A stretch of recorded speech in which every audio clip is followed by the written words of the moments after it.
مثلا میں نے اپنے لیے فجر کی نماز کے بعد میں نے اپنے کچھ اوراد یا دعائیں کہہ لیں اس کے ساتھ اس کو باندھا ہوا، لازماً اس کو پڑھنا ہے، اور الحمدللہ اس کا فائدہ ہوتا ہے مجھے.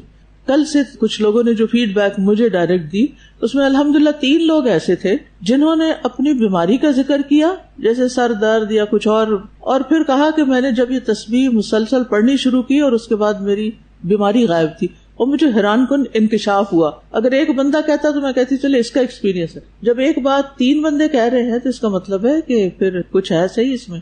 اور ویسے بھی جو فضیلت اس کی بتائی گئی اس میں کیا کیا باتیں تھیں. نمبر 1، جو شخص مال خرچ کرنے سے بخل کرے. نمبر 2، دشمن سے لڑنے سے خوف کھائے. رات کے اندھیرے سے ڈرے کہ رات میں مشقت اور اندھیرے سے. تو یہ تینوں ہی چیزیں کسی نہ کسی درجے پہ ہمارے ساتھ ہیں نا، کہیں نہ کہیں تو ہیں. پھر تو ہمارا علاج ہے یہ تسبیح، ان تینوں کمزوریوں کا علاج ہے یہ تسبیح. تو انشاءاللہ اگر آپ اس کو ریگولرلی پڑھیں گے تو آپ کو فائدہ ہوگا، اور یقین کے ساتھ پڑھیں گے. اور سبحانہ کہتے ہوئے کیا سوچیں گے؟ اسبح، دل میں زبان سے تو سبحانہ ہی کہیں گے، اسبح اللہ سبحانہ، کہ جیسے اللہ کی تسبیح کی جانی چاہیے ویسی تسبیح کرتی ہیں.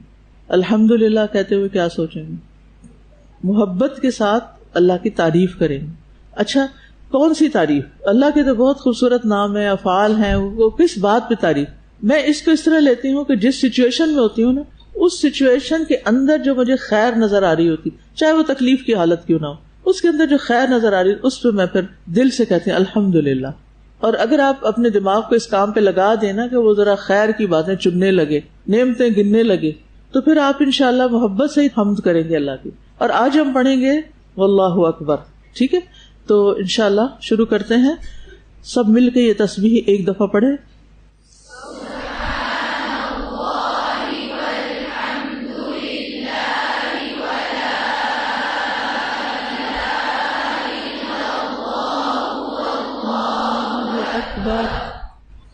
پاک ہے اللہ، اور سب تعریف اللہ ہی کے لیے ہے، اور اللہ کے سوا کوئی معبود نہیں، اور اللہ سب سے بڑا ہے.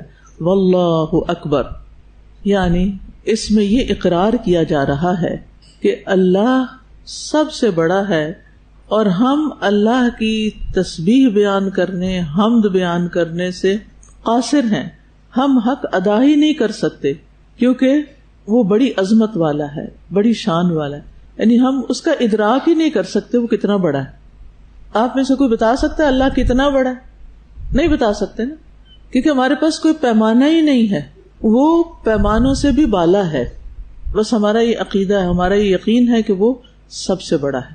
آپ دیکھیے کہ اللہ سبحانہ تعالیٰ کی عظمت کو محسوس کرنے کے لیے اللہ کا کلام قرآن مجید تو ہے ہی، لیکن اللہ تعالیٰ کی کائنات میں غور و فکر جو ہے اور اس کی پیدا کی ہوئی بڑی بڑی اور حیران کن چیزوں میں جب انسان غور کرتا ہے تو اس سے بھی اللہ تعالیٰ کی ایک عجب طرح کی عظمت دل میں آتی ہے. انسان کے اللہ کی بڑائی کا احساس ہوتا ہے.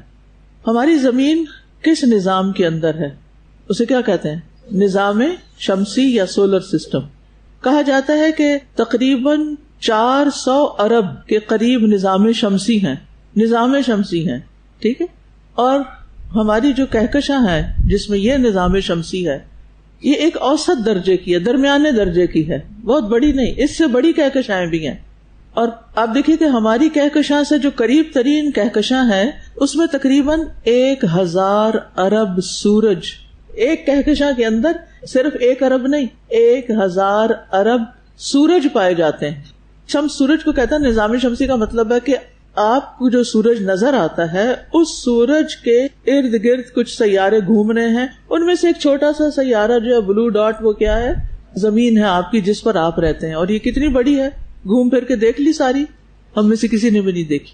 تو آپ دیکھیے کہ اگر ہماری زمین اتنی بڑی ہے اور پھر جس سورج کے گرد یہ گھوم رہی ہے وہ اتنا بڑا ہے، وہ اس سے کئی لاکھ گنا بڑا ہے، اور پھر ہماری کہکشاں کے اندر بہت سے سورج ہیں، اور جو ہماری قریبی ہمسایہ کہکشاں ہے اس کے اندر 1000 ارب سورج ہیں. آپ سوچئے کہ ان کے ارد گرد پھر کتنے سیارے ہوں گے.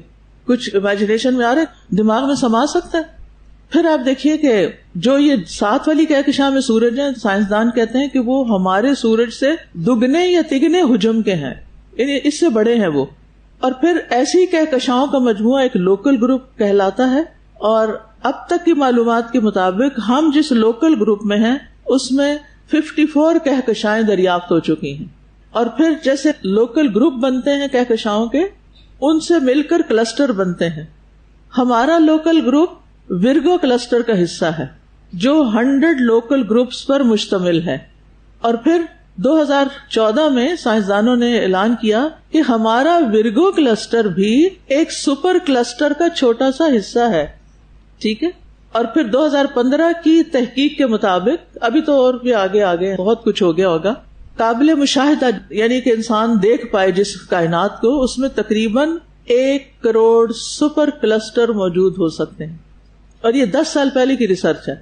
اب آپ خود سوچیں، جس رب نے یہ سب کچھ بنایا ہے وہ رب کتنا بڑا ہوگا، اور وہ صرف بنا کے فارغ نہیں ہو گیا، بلکہ وہ کیا کر رہا ہے، ان سب کا مالک بھی ہے اور ان سب کا مدبر بھی ہے، خالق بھی ہے، ان کا اون وہی کرتا ہے۔ آپ میں سے کوئی ہے کسی سورج کا مالک؟ تو بتائے ذرا مجھے، کہ آج تک دنیا میں کسی نے کہا کہ وہ ایکچولی زمین پر تو مجھے پلاٹ لینے کی ضرورت نہیں تھی، کیونکہ وہ فلاں سورج جو وہ میں نے لے لیا ہے، وہ خرید لیا ہے اور میں وہاں جانے کی تیاری کر رہی ہوں۔